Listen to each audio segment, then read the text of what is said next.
Hi, everyone. I'm Erika Steinberg, and welcome to Around the Ladder, the podcast where we explore the twists, turns, and unexpected detours of career journeys. Today's episode is a little different. Instead of one guest, I have two. And instead of talking about where we've ended up, we're talking about where we've started. My guests today are Haley Gray, a financial planner and founder of Valora Wealth, and Isabel Angeli, who works in legal marketing communications and is about to experience a big career moment as her firm completes a major merger. The three of us are all George Washington University alumni, three different decades and generations, three different careers, and one school that I think shaped all of us more than we realized at the time, or at least more than I realized at the time. So, Haley, Izzy, I'm so glad that we're doing this. This has been this was just something, a brainchild that I was so glad that I said it might be crazy or you guys game, and you guys were both game. So here we are. Yay! So 100% game on this. This is great. I think so. I think so. So let's start at the beginning. What brought each of you to George Washington, and what did you think your career was going to look like when you first got there? Like, I know what it was like for me, but I want to hear from you guys first. Haley, do you want to kick us off? Sure. Yes. So I am from South Carolina. I always thought I was going to go to a big Southern school and that had football teams and everybody drove trucks. And then I ended up at a school with no football teams and nobody had cars. So definitely a different direction than I thought I was going. But I went there for journalism, specifically getting into documentary style work. And you really can't beat journalism in DC. And so that's what led me there. And I would say from that, I did that for a few years, and I actually ended up having a big career pivot, which I know we've chatted about before, into the financial sector, which is a far cry from what I studied and what my internships were surrounded on. But yeah, I wouldn't replace that experience with GW and being in DC and the education I got there. Yeah, yeah. And Izzy, you're a more recent graduate, of course. Well, what about you? I came to GW in 2018, and I grew up in Weston, Connecticut, in Fairfield County, so right outside of Manhattan.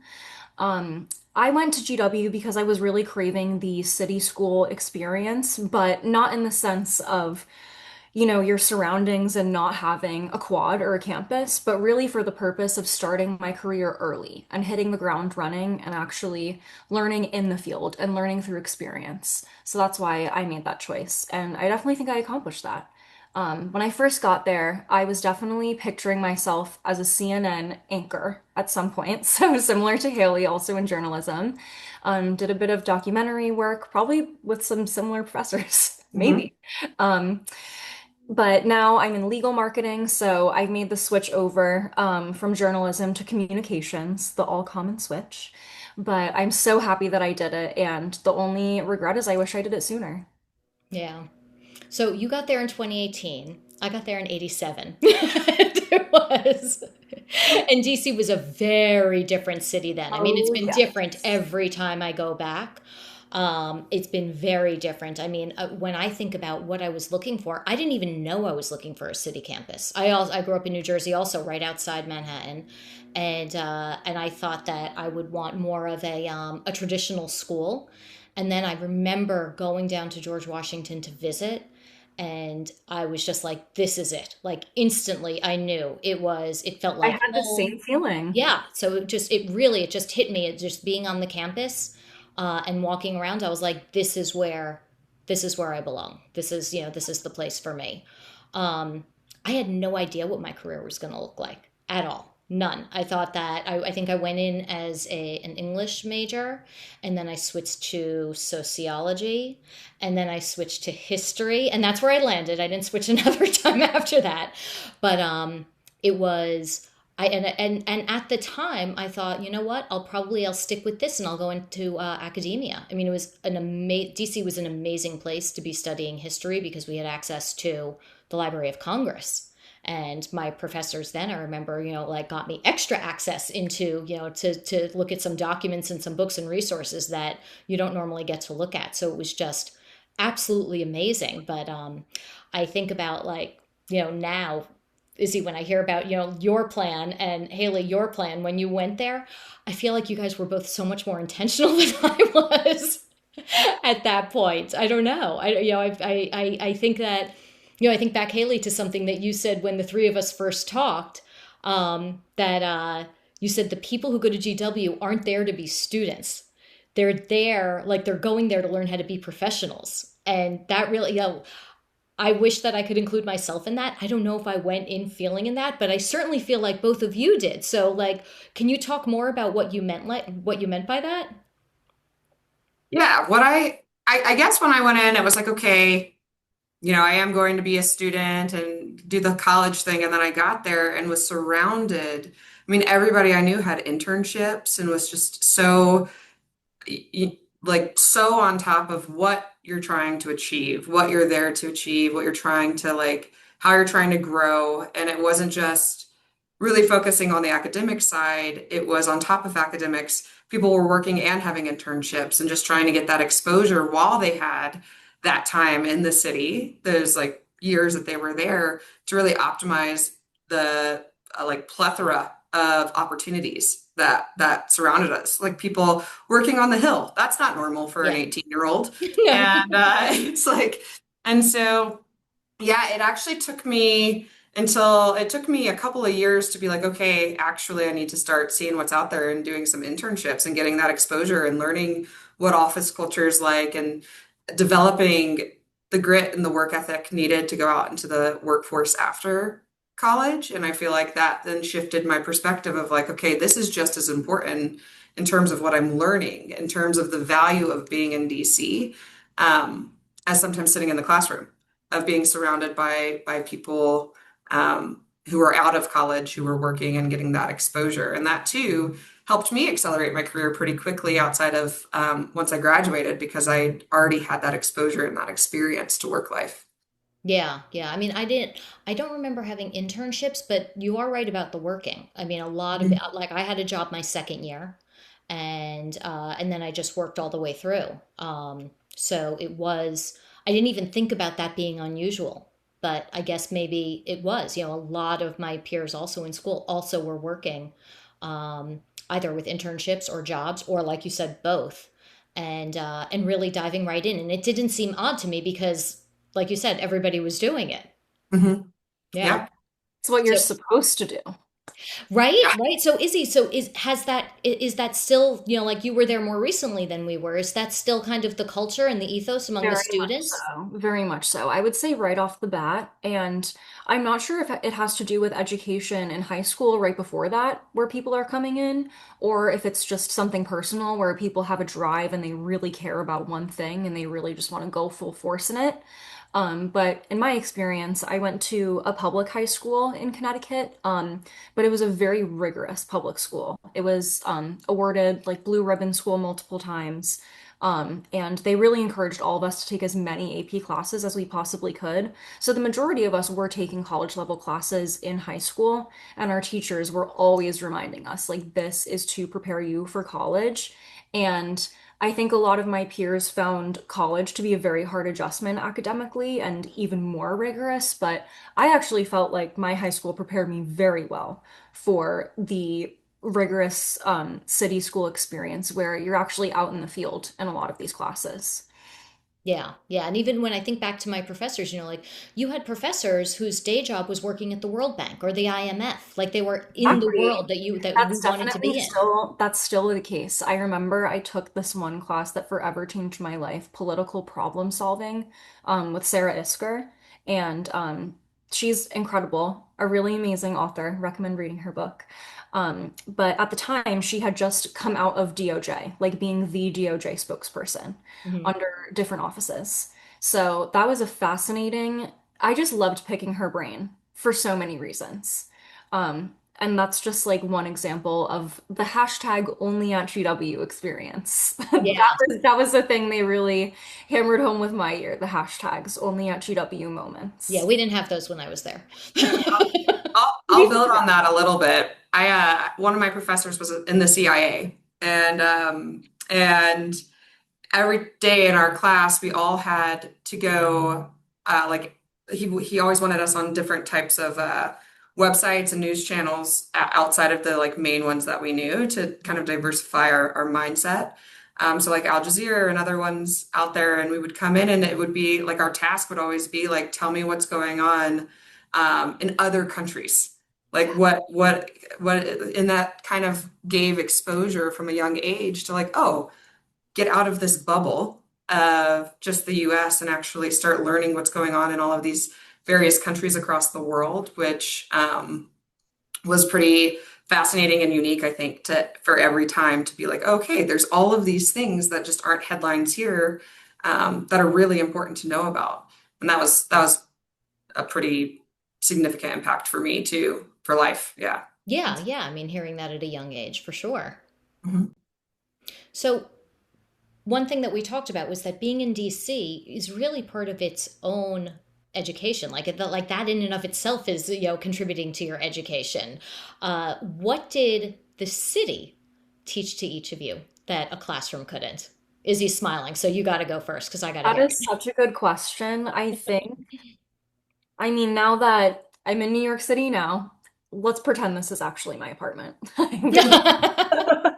I think it really teaches you resilience in a lot of different ways. And like Haley said, it forces you to really care about what's going on outside of your bubble because you have no choice because it's right in front of you.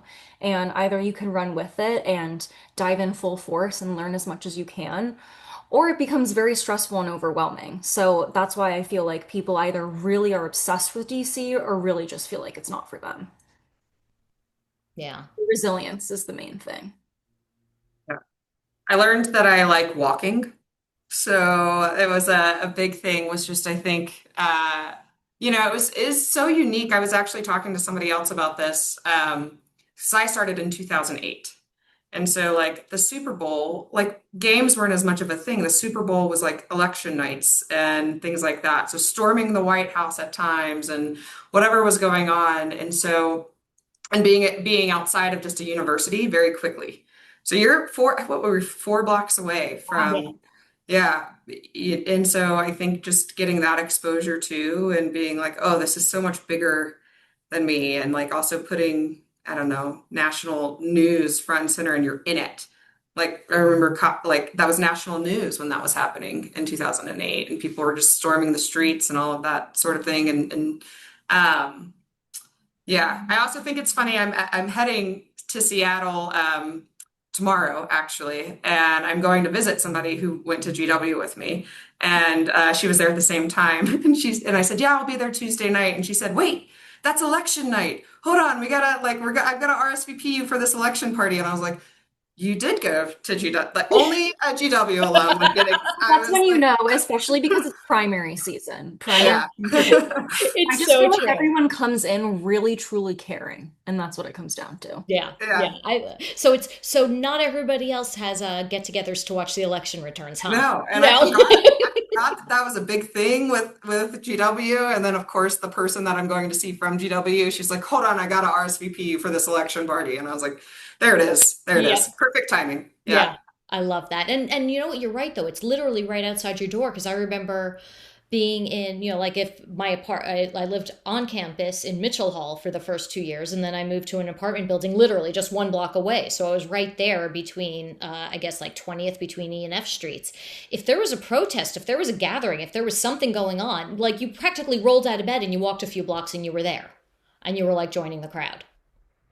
Yeah. So. So, another thing that I think is particular to GW is that it's not known for holding your hand. So, you show up in this big city and you just have to figure it out. Like, your parents drop you off or your family drops you off, or you just arrive and then you're just there and you have to figure it out for yourself. So, I'm curious about how that landed for each of you. And, for me as well, I can share that. But, like, what went sideways first? So, Haley, I'm going to start with you because you did tell me something kind of funny. Oh, I don't even remember what I said, so you might have to refresh my memory. But Something that like about ending up in a very senior level class as a freshman. oh yeah. Oh, I didn't. I mean, I had no idea how you registered for classes, and I thought it was just gonna going back to what Izzy was saying about high school and the transition into college. I was like, oh, okay, this will be no problem. I'll just sign up for some classes. And they filled up, and I ended up in a senior level forensic science class where it was a graded scale, and the highest was a C. And like the highest you could, it was awful. And I spent the rest of my career kind of digging myself out of that hole.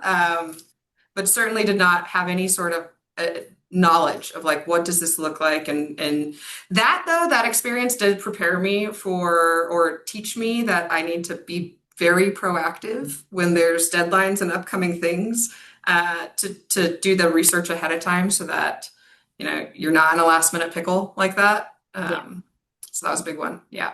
Yeah. Very true. The same thing happened to me during class registration. So if any students are now watching, I sure hope it's different than when we were doing it in Gelman Library, all sitting there doing it by hand manually.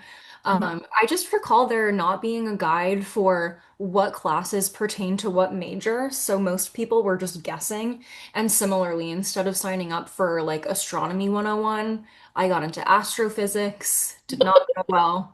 Similarly, spent the rest of my college career trying to recover my GPA from that.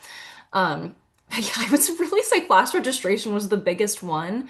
Also, just learning how to live with people in very close quarters. I know they recently redid one of their freshman dorms, but when I was there, there were like set up as double rooms, but they shoved four people in there. So Oh, you yeah. learn to make friends and figure it out whether you like it or not right away.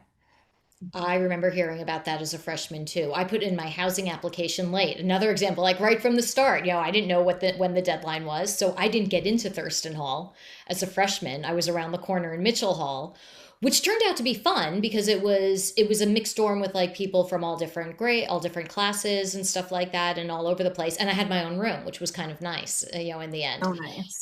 But I do remember hearing from people like, "Oh yeah, it's a suite for four, and there's like five or six of you in it." And there's, people would turn whatever space they had could be turned into a bedroom. So like one of my friends turned his bedroom, turned like the walk-in closet for their suite into his personal bedroom. So There were many of those. I know yeah, people that did that too. yep, yep. So we also that, and I think that I do agree though that lack of hand holding, it also prepared me as well for things as I got older, because you have a few experiences like that where you kind of like maybe let something slide, or you don't know enough about what's going on. If you have that happen a couple of times, I feel like early in your life it teaches you, or at least it did for me, how to watch for things. And so I feel like that early experience at first, at the time I would complain about it, be like, why aren't they helping us? Why aren't they helping us? But now as an adult, I can see the wisdom in it. Like, yeah, there are people who can help you. And if you go ask for the help and you seek it out, there are people who will help steer you, but you have to also do that. So I feel like that mentality started there for me undergrad, and it certainly continued. I went back for my graduate degree for my MBA, and it certainly continued at that point as well. But it was a good thing. Mhm. I would agree. Yeah. So, speaking of that mentality, it also, like in my MBA, we used to joke that GW stood for group work, and like that wasn't even just people at George Washington. I met people at other programs in the city, other business programs in the city, and they would say, "Oh yeah, I heard about George Washington. Like you guys have a ton of group work." So everything was like collaborative. Everything was built to mimic what an actual workplace really felt like. So for me, I experienced that more in grad school. Did that carry through? My I can't remember my undergrad as well. Sorry, I will just like claim, that my memory is gone from it. Stop laughing, Haley. So, but I do remember it in my grad school years that it was very much it felt like the real workplace, and so if somebody in a group that I was working with didn't pull their, like had something go on that, all of a sudden the whole group project was in jeopardy. Did that kind of thing carry through for you guys also while you were there? You're nodding, Izzy. Definitely. Yeah. Definitely. I would Yeah. say so. Both in undergrad and graduate school, I also went back for Yeah. my master's there, but it was a 5-year program. So I just stayed there for 5 years. And it really did feel very continuous, but I would say the graduate programs were so heavily group work based. And it really does teach you how to work with other people and shared responsibilities. I think that Yeah. part's important. Yeah. How much longer? I mean, I stayed in DC for 15 years altogether for undergrad, and then I took a break. I was working, and then I did my MBA at night, and then continued working. So I was there 15 years all told. How did you guys leave? Like after you finished your degrees? Mine wasn't right away. I stayed for like 3 to 4 years. I think 3 years. 3 years. Yeah. Haley, what about you? I can't remember. Yeah, sadly, I left really fast because I was like, as soon as graduation hit, I was like, a time to work, Yeah. and I went, and the direction my career at the time was taking me was to LA and to California. And Mhm. so, I mean, I was in California by June, Yeah. and uh, Wow. Really yeah, fast. That is yeah. fast. Yeah, I know. And then I instantly regretted it because I was like, oh no, everybody's still in DC. But I actually went back there in April and I really miss it. It's Yeah. like it's like a lovely and it's so different than what I remember too. It's yeah, it's a great spot. So Yeah. Yeah. I know. Each time I go back, like I said, it's different. So, and then, we become alumni. The alumni network is really vast. Like I've only now tapped into it a little bit in the last couple of years. Izzy, you told me you got your current job through a cold LinkedIn message to a This is GW true. alum. Can you like tell me about that? Like I what am made you reach actually out? I'm actually seeing this friend this weekend, funny enough. So That's so very nice. long-lasting relationships and friendships. So basically I was in GWTV, the broadcast news TV show at GW. And I was an anchor for a number of years. I was actually during COVID, so we did all of that from home. Very crazy. There was another person who was on the like tech side in the studio room, in the control room, who was a couple years ahead of me, so we never actually met or crossed paths at GW, but I think we always like knew of each other's presence. And so I saw an opening at then Cadwalader, now Hogan Lovells Cadwalader, for a communications coordinator, and I saw that someone from GW currently works there on the communications team. And this was during a phase of life where I was just sending out a million cold messages. I 100% recommend doing that. It humbles you, but it teaches you a lot. And he got back to me right away, and was very honest. I mean, I just asked questions about culture and genuine experience. I mean, he didn't owe me anything. I was coming from a nonprofit, so he could be honest with me and just said all amazing things. And knew very intimately like who I was going to be reporting to had I got that job.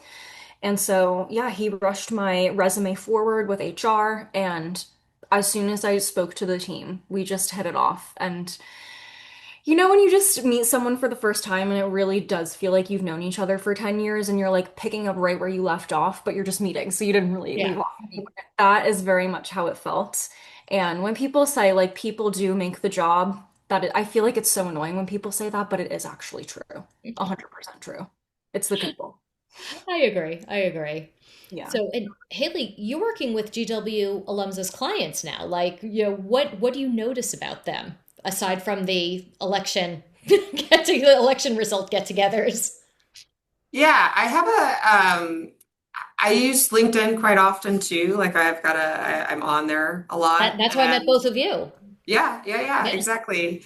And what I found is that GW alum, I mean, they're very open to always talking and networking and getting to know like what do you do? What do you again, that's how we all met. And so you really never know what'll come from those conversations. But yeah, I think too, there's this innate kind of background nature of trust, of just this kind of, we've gone through similar experiences. We just having that common background innately creates some trust for people. So yeah, I mean, I love meeting alumni and I love working with them too. I have a lot that I do work with, and it's always, if people reach out to me, which has happened regarding financial planning, I always just know like, okay, this is somebody who just know already before even meeting is someone who's driven and who, is caring about their financial futures and caring about their own futures and their families or whatever it looks like.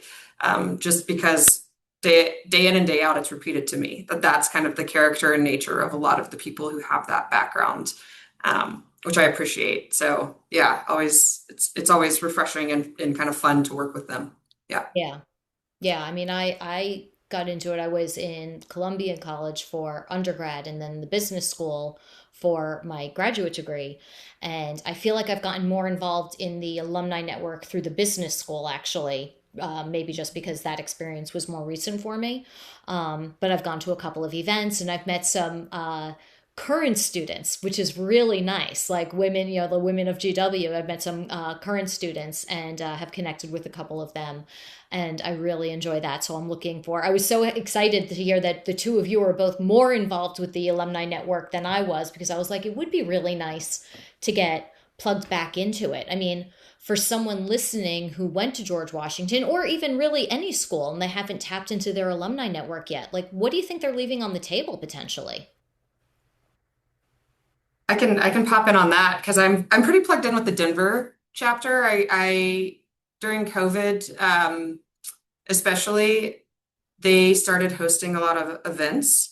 And so it was just a nice way to go out and meet people and have something to do.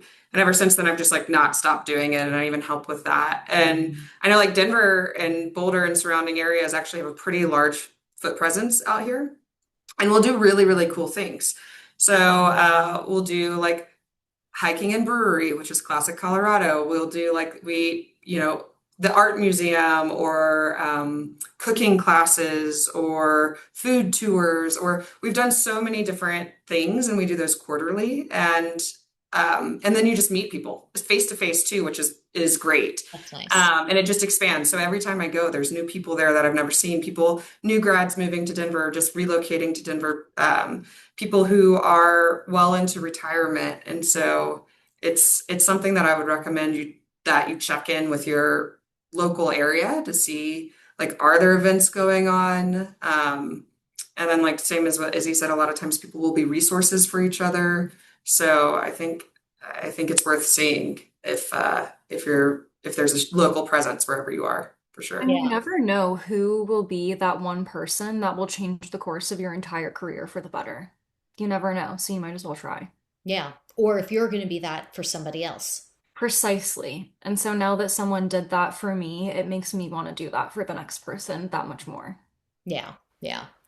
So, and Izzy, I know that you wanted to be a news anchor, like, tell me about, because I've talked to Haley about her career. So I know, like, the LA to financial, being in the financial world Mhm. track.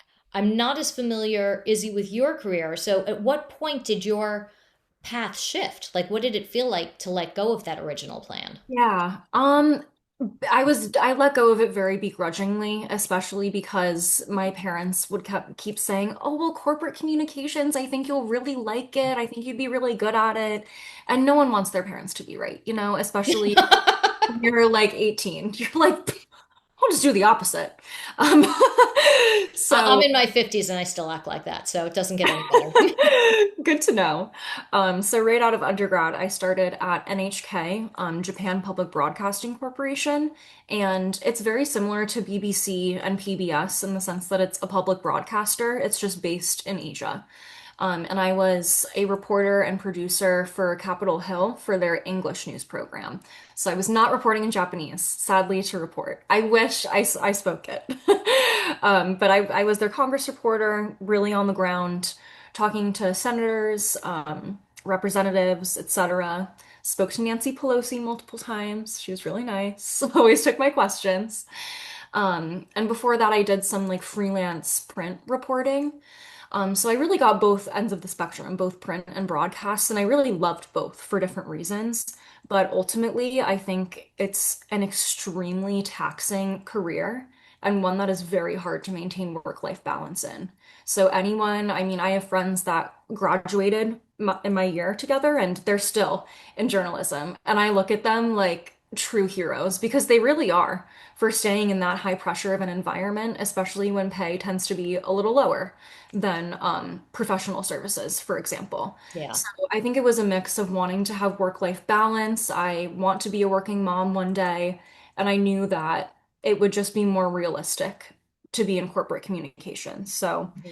after that, I went to National Veterans Legal Services Program, which is a legal nonprofit that retains a bunch of staff attorneys to go and take the VA to court for not paying veterans what they're owed. And so that was my first little taste of legal, and I couldn't get enough. I mean, even as a journalist, the stories I loved were the ones at the courthouse where I was staking out at the DC Superior Court and just getting into the nitty-gritty of the cases and the laws. So it was a really natural transition, but I'm not gonna lie, there were some rough patches and some time in between. I wasn't working in journalism and just so happened to get a communications job. There was time off in between. Yeah, yeah. And I mean, we're both in the law firm world, so we both know that it is not always known for its very, like regular hours or it can be, Yes. yeah, it can be a little bit tough. So then looking back for both of you, looking back on that first job, what's something that George Washington prepared you for that you didn't realize until you were in it? Like Haley, you left, like you said, you left immediately. You land in LA. So which is just so different. I mean, about as different from DC as you can get, really. So Especially how did, from the South originally. I'm so yeah, happy right? So you're like you're going like from one about place to home. I another. know. No. Yeah, I would say that the ability to sit in a desk for a really long time from those internships, like, It is such a good skill and hard. yeah, I know. I think that the work ethic truly, because I knew like, okay, I kind of gotta pay some dues. So I was just happy to be making something because I had done so much of my work as an intern just to be able to get my foot in the door. And actually, when I was pivoting careers, I had to take a step back to go forward. So I had to take a really large pay cut Mhm. to be able to transition and to go back, kind of not entry level, but to get my foot in the door into something that I knew I wanted to do long term. And so I think just being able to be humbled like that a little bit of like knowing so much in one field and then knowing nothing and making that transition. And that's something too that I think is relevant to a lot of people these days who are trying to change careers. Yeah. Um, and so, yeah, I think just that drive and that work ethic and that kind of grit that you just develop over time, and then also the ability to communicate well with people of all different backgrounds, because you are in a city where you're surrounded. I mean, you're just it's a melting pot. Like you're just in all different types of um, situations where you've got to be able to communicate with senators or with whoever, and so I think developing those skills from a young age and also the boldness and independence. So that's part of why I was able to go to LA and then Denver and wherever, like is because if you're 18 or 22 or however old you are, whenever you end up there and you're saying, hey, I'm going to take a step out on my own and go to this city that I don't know how to get around by myself and figure it out, that in and of itself is bold for someone to do, and a lot of people don't do that, and that then translates to, okay, you get an opportunity somewhere, will you take it or will you not? And I think just by nature of being so young and able to jump off the cliff into DC and be like, I hope there's a parachute on my back, and there always Yeah. is. I think that helped me post college on my move. Yeah. I love what you said about taking a couple steps back in order to get a couple steps forward. That's so true. There's no shame in going from being a senior something to an assistant in order to make a pivot that you feel in your heart is necessary. Mhm. Yeah, I agree. And also it's, I mean, when you talked about how it's humbling to do that, I think being in a city like that, being in a city for the first time, if you are in a city for the first time, but being someplace new like that at George Washington, really, that in and of itself is humbling. Like where, you're meeting all of these new people, you're experiencing all these things for the first time. So you kind of all go through that together. So I think that it doesn't surprise me, Haley, that you were able to do that and to do it with the mindset that you had that this is a good thing. I'm doing this for me. Mhm. Yeah, Yeah. I love that. Um, so let's talk about where we're going now and where we've each ended up. So, Izzy, you're about to go through something really significant in your career now because the firm that you're working at, is merging or has already merged. So you're going from about 400 lawyers to upwards of 4,000 lawyers. What does that feel like from where you're sitting now? I mean, it's a big it's a big change. So even if somebody's going through it, if someone's earlier in their career or later in their career, that could be kind of jarring. So how's that feeling for you? Yeah, it's been a big change, like you said, but it's also been very thrilling because I at least have never had this many resources and experts at my disposal before. So I'm very much looking forward to picking everyone's brains, asking as many questions as I possibly can. And I really liked what Haley said before and what you said before about GW kind of setting you up for the real world and not having your hand held 24/7. It is on you to be proactive and make the best of your experiences. And so I would just say it's made me learn how to be proactive and ask questions and make the best of it and learn because this is a huge learning opportunity and I'm already learning so much. Yeah, I mean, you're gonna this new the being with a firm of this size is going to give you an opportunity to dive into other areas and learn more about what you love to do and what maybe where you want your own Absolutely. career path to go. Absolutely, because even within legal marketing, so much of it can be focused on practice areas. And so having so many more practice areas at my disposal to pick from and see what I like and don't like, I think that's going to be really what's the word I'm looking for? Enlightening, very Yes. enlightening. Yeah, I mean, it's like seeing inside all of these different industries and different areas of business. So you'll have Yes, the exposure to that. exactly. Yeah. Exactly. And with more than 4,000 lawyers and all of the other people in the firm, thousands of people, there's probably going to be like a mini George Washington alumni network in there too. There is, and I'm doing both internal and external communication. So it's been really great to kind of craft like the internal messaging, but also informed by conversations, and really getting to talk to people and getting to hear their thoughts and insights. It's been Yeah. really nice. Yeah, I can see that. Haley, for you, when you think about your path, is there a thread that you can trace back? You've been through a couple of career pivots. Is there a thread that you can trace back to your George Washington years, like something that started there that you're still carrying with you, that has carried you through these different career changes and the different places where you've lived? I think I think all of it. I think even with me not being in journalism anymore, I think the skills that I learned through those programs of being able to effectively communicate. Because what I'm communicating with is like very complex problems sometimes, or recommendations, or how things work in the financial world that people don't have exposure to, or and then being able to simplify it in a way that's understandable. And that's what you have to do with journalism, or you have to take situations that are where people don't really want to hear, or things are sad. There's deaths in the family, or there are layoffs, or whatever's going on, and you have to be able to really kind of think through, okay, how do we move this forward? And I do think that I developed those skills through the journalism program. Um, but yeah, I would say all of those things kind of tied together, from the independence to being able to effectively work in workplaces, and that translates to people in all sectors too that I meet on a daily basis, to being able to walk up to people and just communicate with them and to get to know them. I think all of that started there. I can see exactly me at 18 to now me in my late 30s, of how those are intertwined together and where those skill sets came from. Yeah, yeah. How about you, Izzy? What's followed you throughout so far? That's a good question. I almost just want to say like business broadly. Because I feel that GW, I mean, yes, there is a business school, but in general, something that a lot of people share is like this entrepreneurial, business-driven mindset, I feel. And that's really what's driven my mindset in my career, going forward, kind of thinking about it like a business and like an entrepreneur. Yeah. I didn't start to do that until, well, actually, no, maybe I did sooner than I thought. You're I such an think entrepreneur, I Erica. did, well, I think I did it. I was doing it even before that. Like I realized like just not um getting into legal marketing when it was still a very new field. I mean, I got into it in the mid 90s.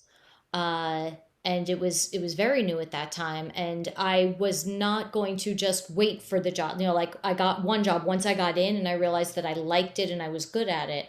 I wanted to stay in it, so I went the next step, and then at that point, I mean, I was still in my 20s. I got, like borderline Machiavellian about it. I was like looking for the opportunities, taking them, and being very intentional about it. So, um, yeah, I guess that does come from being, plunked in a city. My mom still talks about like how I cried the whole ride down because I was going to miss my boyfriend, and by the time I came home a few weeks later, I met someone else. So that didn't last long.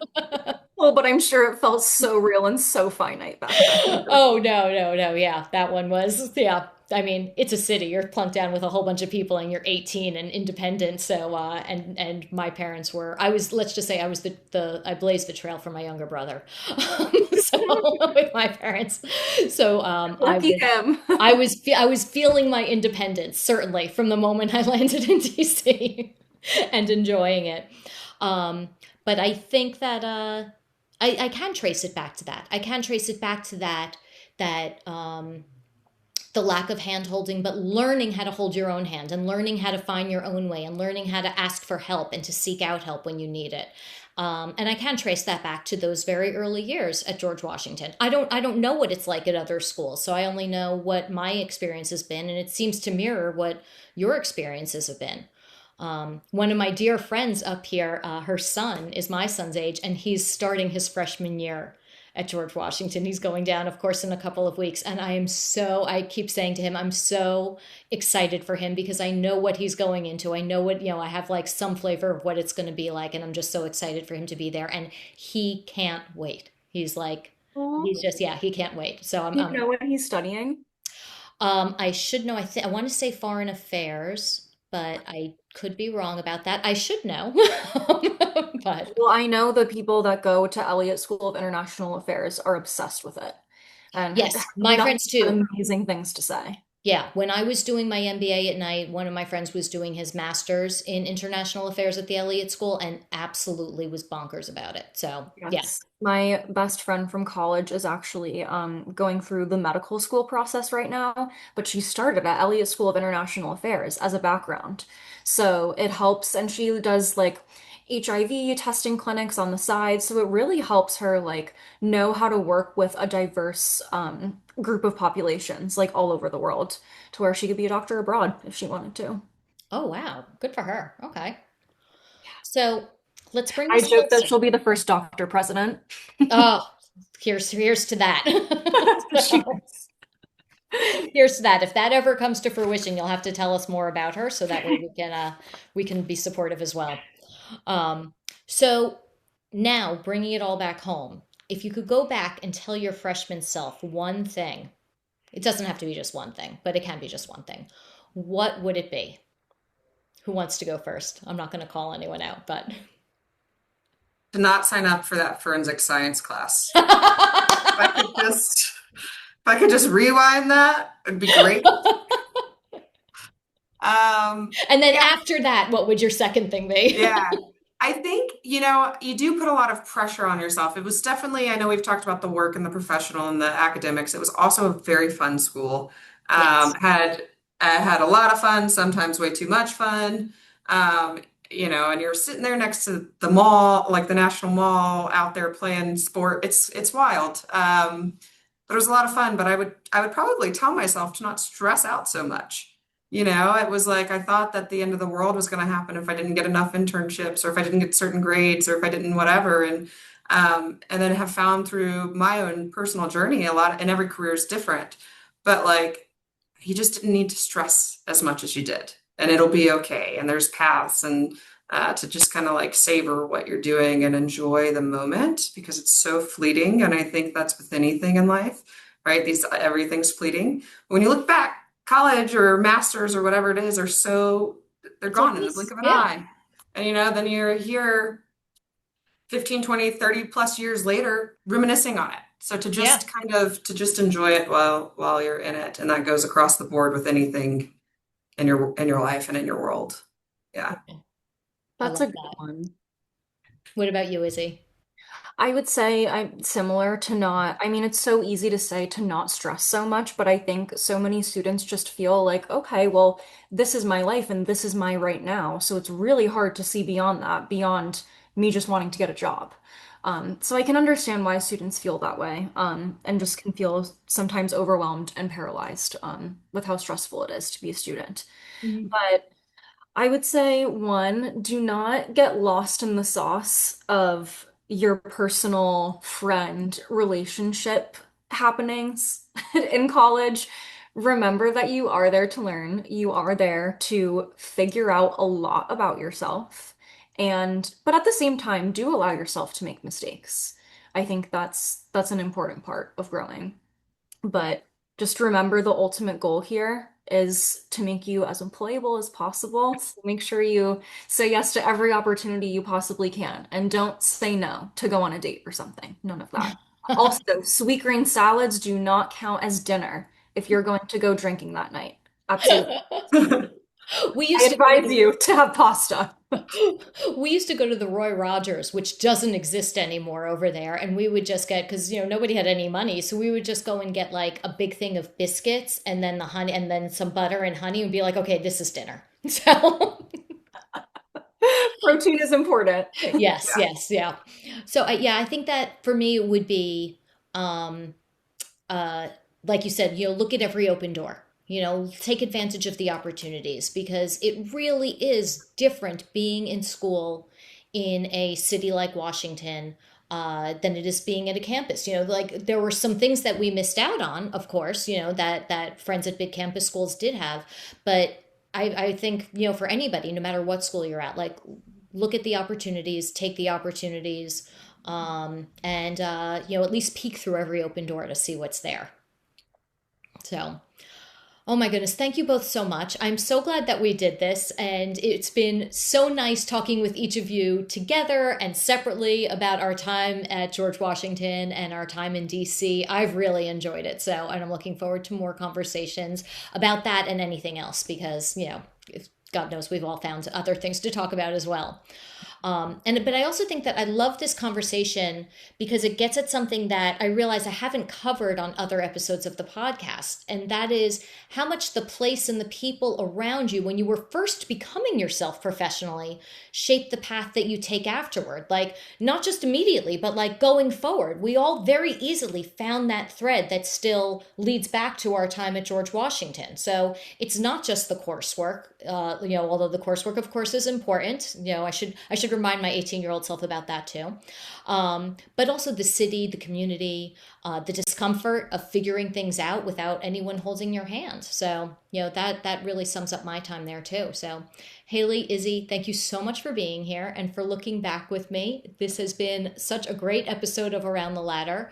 For everyone listening, no matter where you are on your journey, remember, you're not alone, and we'll see you next time. Thank you both so much. I appreciate it. Thank Thank you. you.